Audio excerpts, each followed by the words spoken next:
Salut Rémi. Donc, Salut. salut. Qu'est-ce qui t'a poussé à participer à l'Expo Confinart? Déjà, c'est le fait que je te connaisse depuis pas mal de temps et puis qu'on ait un peu parlé de ce projet que tu avais, que moi j'avais aussi, je pensais faire une expo, mais enfin techniquement tout ça, j'étais vraiment trop limité pour imaginer le réaliser concrètement. Et en fait, enfin, la synergie entre toi et moi, puis les autres personnes, ensuite les autres artistes participants qui ont fait que ce projet existe maintenant. Moi, j'ai trouvé l'idée vraiment super intéressante, un peu décalée aussi, hein, une expo virtuelle comme ça, euh, d'artistes par des moyens des moyens de communication qui sont un peu beaucoup même innovants comme Zoom. Une plateforme qui permet de rester en relation visuellement et au niveau du son. J'ai trouvé que c'était intéressant et moi, alors c'est vrai que moi je suis quelqu'un qui adore le confinement en règle générale, donc là je bois du petit lait et le fait de pouvoir ne pas sortir de chez moi parce que j'ai une hantise de la foule, des gens, etc. Il m'est arrivé plusieurs fois de ne pas assister à mes vernissages tellement j'étais paniqué. Là, par contre, je suis très à l'aise, je suis en sécurité dans mon cocon et en même temps, je peux partager parce que bon, j'aime beaucoup les gens. Je ne suis pas un taciturne misanthrope, bien au contraire, mais je ne sais pas, j'ai une espèce de phobie sociale et le fait de pouvoir, voilà quoi. Donc l'idée m'a vraiment séduit. Par contre, maintenant que j'ai rencontré des gens, que je les connais un peu, que j'ai un peu discuté avec eux, je suis un peu plus chaud. Et je suis très impatient de faire quelque chose en vrai avec ces personnes, quoi. Voilà, si c'est dans les tuyaux, en tout cas, moi, je suis partant. Voilà. Quand as-tu commencé à peindre, Rémi? En fait, en fait, je suis né avec une brosse dans les mains, un crayon. En fait, j'ai toujours dessiné, toujours peint. C'est un refuge, hein. J'étais quelqu'un de très timide, très taciturne, très confiné en moi-même. J'avais beaucoup de mal à communiquer. Et effectivement, le fait de pouvoir dessiner, déjà, je me cachais, hein. Moi, voilà, fallait que je m'occupe. Donc, je gribouillais sur mes papiers. Je faisais des gribouillis. Et de ces gribouillis naissaient des formes que je repérais un peu comme les nuages, quoi, hein. Et puis bon, ça attirait un peu les regards et les personnes me trouvaient que je dessinais bien, que j'avais beaucoup d'imagination. Et c'était le seul moyen enfin la seule chose qui me valorisait, puisqu'à l'école c'était une catastrophe totale. J'ai eu des gros problèmes de concentration. Donc voilà, donc si tu veux, c'est quelque chose, c'est un peu un refuge, un moyen de communication. Et pour moi, c'est quelque chose de complètement naturel, quoi. C'est pas vraiment un choix. Voilà, c'est comme ça. Mais ça va bien, hein. On peut dire que ça va mieux depuis que tu peins. Ah bah oui, puisqu'en fait, ça va beaucoup mieux, docteur. Merci. Ah, j'ai été beaucoup confiné en hôpital aussi. D'ailleurs, c'est pour ça, je ne sais pas si vous voyez la peinture, là, c'est un peu une allégorie par rapport au cacheton, à toutes les choses qui ont pu m'aider à me confiner encore un peu plus. Ça fait partie de mon passé maintenant, je précise. Voilà. Tant mieux. Euh, tu Merci. es, tu es parti plusieurs années en Asie. Est-ce que c'était facile pour l'inspiration là-bas? Bah en fait, ouais, si tu veux, j'ai été très attiré par le Japon, par tout, tout- tout ce qui vient du Japon, les gens, les pictos dans les rues, la ville, Tokyo, le mont Fuji, les dessins de Miyazaki et d'autres. Euh, la culture japonaise, je la trouvais extrêmement mystérieuse, extrêmement exotique. Et alors en fait, ce qui s'est passé, c'est que j'ai fait une expo il y a très longtemps, dans les années 2006-2007. Et, euh, et en fait, déjà dans mes peintures, ça transparaissait. Enfin, plusieurs personnes me disaient ah, bah, tu devrais aller au Japon. Et puis en fait, c'est né comme ça, quoi. J'ai eu la chance de vendre un triptyque dans les années 2007-2008, ce qui a permis de me payer mon premier voyage au Japon. Et donc là-bas, ça a été un coup de foudre total. J'ai pu voir, enfin bon, voilà, j'ai découvert plein de choses dans un quartier du Japon qui s'appelle Harajuku. Peut-être certains connaissent Harajuku. C'est un quartier, c'est un peu les Halles, hein, c'est un peu un quartier où il y a vachement de jeunes, il y a vachement de galeries, il y a vachement de trucs branchés. Et j'ai fait une rencontre, quoi. J'ai rencontré une galerie qui s'appelle Design Festa. Et j'ai été les voir, ils m'ont proposé de faire un mur, donc j'ai fait un mur à Tokyo.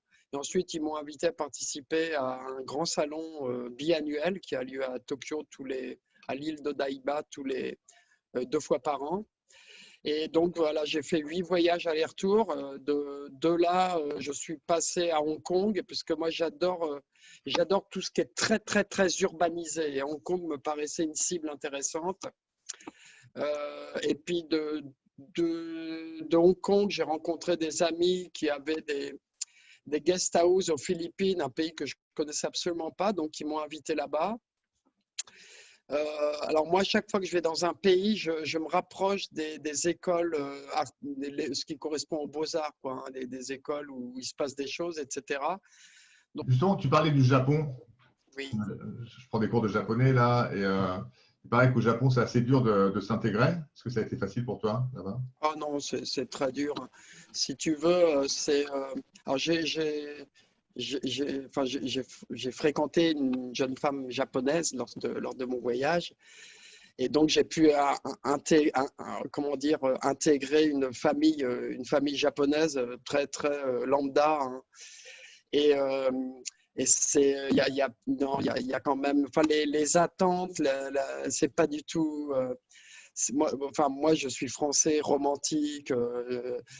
J'aime bien les choses tactiles, quoi. J'aime bien embrasser les gens malgré tout quand je les vois, faire des hugs, ce que j'aime beaucoup. Et là-bas, c'est vrai qu'il y a une distance par rapport au corps, mais c'est hallucinant, quoi. Je veux dire, c'est compliqué, quoi. C'est très compliqué. Et puis, c'est un côté que j'aime beaucoup, c'est le côté assez. C'est vachement. Les rapports sont. C'est un autre monde, hein. C'est vraiment un autre monde. Alors, il y a eu des contacts très sympas, très chaleureux. J'ai pu échanger avec pas mal d'artistes là-bas. Et puis, mais je pense qu'il faut vivre des années là-bas, peut-être apprendre la langue aussi, comme tu le fais, Jackie. Et puis mais bon, c'est un monde très différent, très exotique. Et nous aussi, on est très exotique pour les Japonais qui viennent à Paris, hein. Par contre, les Japonais sont assez malmenés, notamment dans le métro. Et là-bas, un truc, tous les Français qui vont au Japon, on remarque que là-bas, il y a une courtoisie, une douceur dans le métro. Les gens sont très polis, très respectueux. Il n'y a pas un connard qui passe devant un autre en l'engueulant, quoi. Il y a une espèce de douceur de vie au Japon qui est assez hallucinante. Et ça, c'est vraiment appréciable, hein.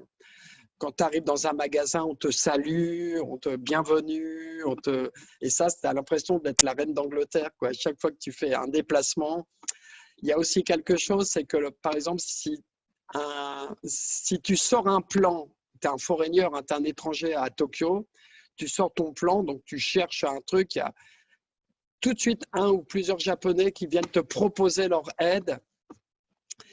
Et quelquefois, comme la langue, il n'y a pas beaucoup de Japonais anciens qui parlent anglais, hein.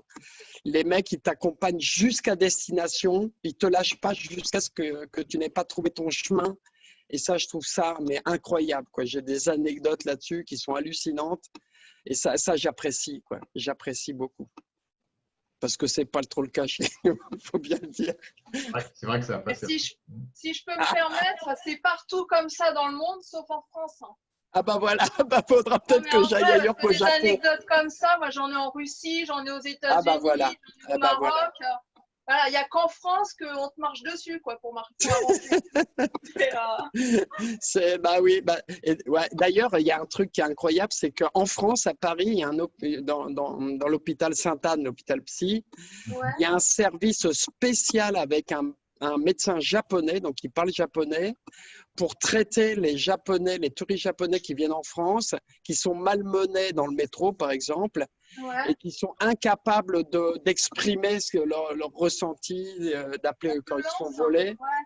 Voilà. Et donc, les mecs, ils se retrouvent, ils explosent, ils deviennent complètement fous et ils se retrouvent là-bas. C'est des barbares, on est des barbares, quoi. C'est vrai qu'on est des barbares. C'est difficile. Hein, Mais pas tous, hein. Moi je suis pas comme ça. Hein. Non, mais bon. Mais c'est vrai que c'est appréciable quand tu vas dans un pays où les gens, bah, voilà, te marchent pas dessus, quoi. C'est quand même appréciable. C'est devenu, c'est vrai, un peu presque normal chez nous. Et bah, c'est un autre débat, mais en tout cas, ça m'a bien plu cette douceur. Et la propreté du métro au Japon. Par contre, je suis allé à New York récemment. Bon, les gens sont pas forcément désagréables, mais le métro, il est drôlement crade à New York. Hein. Waouh. Ah ouais? Ah oui, ah ouais, il est vieillot. Je Plus pensais que crade que Paris. chez nous? Ah, il est plus dégueulasse que le nôtre à New York. Hein, c'est incroyable, quoi. Mais bon, ceci est une autre. Bon, Jackie. Une autre histoire. Oui. On va passer à une autre histoire. Est-ce que c'est facile pour toi de montrer ton chez toi? Ah, le Un confinement, artiste, ouais. voilà, c'est un petit peu ce que je disais. Moi j'adore. Enfin, je cohabite très très bien avec moi. Mhm. Bon, j'aime bien les gens, hein. Je suis pas un vieux loup solitaire, mais c'est vrai que je suis seul à la maison. Bah, mon épouse est ailleurs dans Paris. On ne s'est jamais aussi bien entendu que depuis qu'on est séparés. Donc, on a quand même hâte de se retrouver. Moi, je bricole mes petits trucs. Je regarde beaucoup de séries sur Netflix et autres, Prime Video et compagnie. J'adore ça. Et c'est vrai, c'est un peu ce que je disais aussi hier, c'est que j'ai l'impression d'être dans une série Netflix post-apocalyptique avec enfin voilà quoi. Donc j'ai un espèce de truc un peu bizarre qui se passe dans ma tête, mais ça se passe très très bien et je suis très très, je j'ai pas vraiment d'appréhension par rapport au déconfinement, hein, mais je le vis très très bien. Et si ça dure 2, 3, 4, 5, 6 mois, Wow. ça me dérange pas, mais ça va pas être le cas. Hein. C'est juste pour te dire à quel point On verra. Ouais. Je vois souvent dans tes peintures, bah, comme par exemple ton fond d'écran, derrière toi, les spirales, les choses comme ça, les formes entrelacées. Ça vient d'où? Ah, alors ça, c'est un truc un peu particulier. Hein. C'est dans ma tête que ça se passe. En fait, je fais pas mal de. Je sais pas si si vous voyez le partage d'écran. On voit les tongs là. Ah ouais, voilà, parce qu'en fait, voilà, comme tu vois là, ce genre de choses, Oui. mes premiers trucs, voilà, ce sont des espèces de labyrinthes. Euh, et en fait, quand je fais ça, quand je fais ça, moi, quand j'étais jeune, hein, j'ai 63 balais, donc j'ai connu un peu l'époque Babacool hein, dans les années 70 où on se droguait pas mal, on prenait beaucoup d'acide. Donc, je me suis pas mal esquinté les neurones avec le LSD et les acides à l'époque. Et en fait, quand je fais ça, j'ai l'impression que je restaure mes neurones avec les synapses. C'est dans ma tête, hein, il n'y a que moi qui pense ça. Mais donc, je fais super gaffe à ce que tous les passages qu'on peut voir dans ce labyrinthe, il n'y ait pas de choses qui bloquent. On peut aller partout.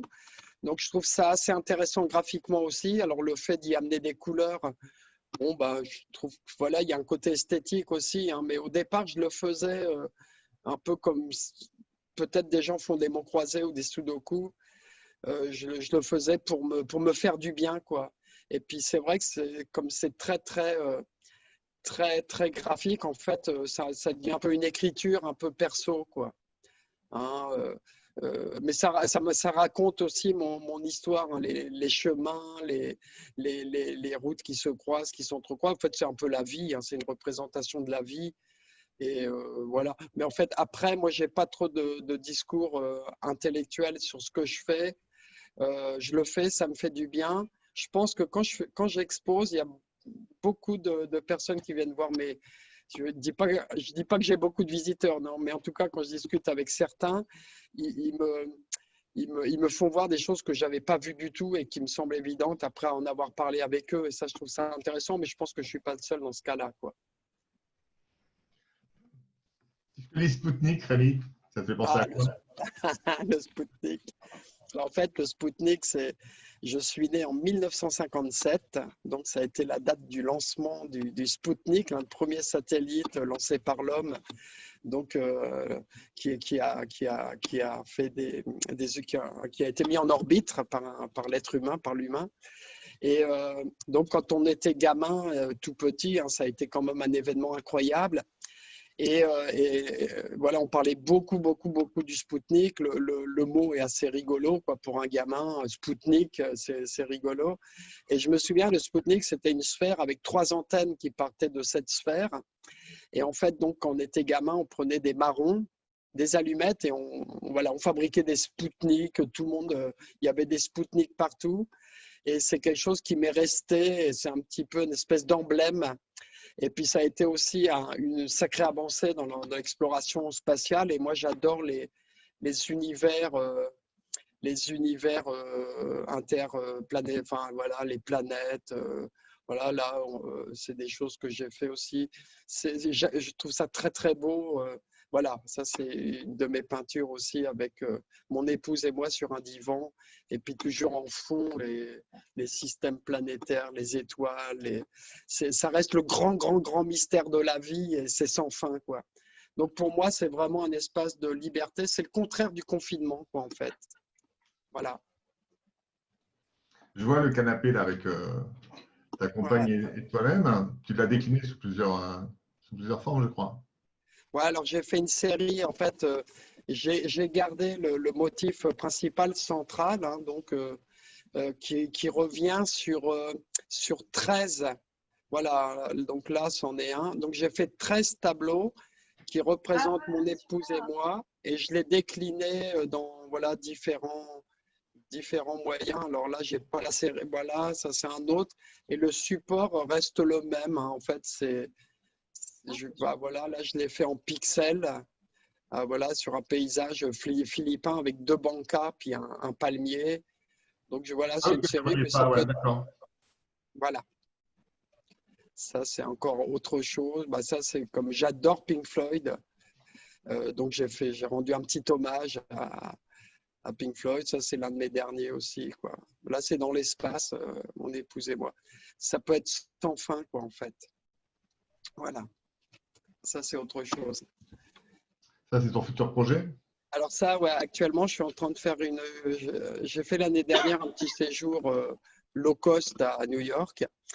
Et donc, j'ai pris plein de photos. Je me suis bien imprégné la tête aussi de tout ce que j'ai vu là-bas, de l'ambiance. Et j'ai décidé de faire une série, parce que je fonctionne par série, hein. Donc, je vais faire une série d'une 10-15 tableaux. Et je vais les exposer là-bas à New York. En 2022, hein, ça va être 2022. Si tout va bien. Si tout va bien, mais j'espère que ça va aller bien, Jackie. Tu me J'espère fais aussi. peur là. Il y en a un peu marre du confinement quand même. Ouais, quand même, ouais. Bon. Oui, tu as plus ou moins répondu à la question pourquoi cette référence spatiale dans tes œuvres. Ouais. Voilà. Comment vis-tu le confinement et le déconfinement bientôt? Ah bah moi je te dis, je vis très très bien le confinement, hein. Alors le truc c'est que là on fait une expo sur Zoom, mais bon je fais partie d'une ASOC où il y a pas mal aussi de vidéoconférences. Et en fait, je suis vachement en contact avec plein de gens depuis beaucoup plus que lorsque je suis hors confinement. Et ça, je trouve ça génial qu'il y ait aujourd'hui de vivre au moment où il y a tous ces moyens de communication visuelle que moi j'apprécie, hein. J'apprécie beaucoup le Skype, le Zoom et autres. Donc voilà, je le vis très très bien et je suis vraiment très heureux de participer à cette expo puis d'avoir rencontré des gens dont le travail m'intéresse beaucoup et c'est toujours intéressant de voir des univers inédits, parler d'eux et les voir surtout, quoi. Et pour finir, tu peux nous dire quelques mots sur l'œuvre que tu as réalisée pour Confinart?